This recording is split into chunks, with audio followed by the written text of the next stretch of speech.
ওয়াসা city corporation অর্থাৎ স্থানীয় সরকার কল্যাণ সমবায় মন্ত্রণালয় এই যে দুর্নীতির যে বদনাম সেটা ঘোচানো দেয় এবং সেটা ঘোচানোর জন্য আপনাদের সবাইকে এগিয়ে আসতে হবে। আপনাদের সকলকে মিলে নিজেদের মধ্যে ওই গুডউইলটা বিল্ড আপ করতে হবে। এর আগে যেটা সরকারি কর্মকর্তাদের থেকে অভিযোগ পেতাম বেশিরভাগ সময় সেটা হচ্ছে যারা মন্ত্রী এমপি কিংবা সরকারের ঊর্ধ্বতন নীতি নির্ধারকরা আছেন তাদের পলিটিক্যাল গুডউইলের কারণে, তাদের দুর্নীতির বিরুদ্ধে গুডউইলের কারণে প্রতিষ্ঠানগুলো ঠিকভাবে চলে না। তবে বর্তমানে আর সেই পরিস্থিতিটা নেই। আপনাদের যদি কখনো মনে হয় যে আপনার ঊর্ধ্বতন কোনো কর্মকর্তা দুর্নীতির সাথে জড়িত হচ্ছে, আপনার সেই এভিডেন্স সহ প্রমাণ সহ আমাদের কাছে আসেন। আমাদের মন্ত্রণালয়ের মনিটরিং সেল আছে একটা, আমরা সেটাকে আরও সক্রিয় করার নির্দেশনা দিয়েছি।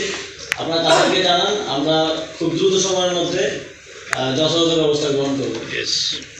তবে এখনো আমরা যে সংস্কারের কথা বলছি, এতগুলো মানুষের জীবনের ত্যাগের বিনিময়ে অনেকেই এখনো আহত অবস্থায় হাসপাতালে কাটাচ্ছেন।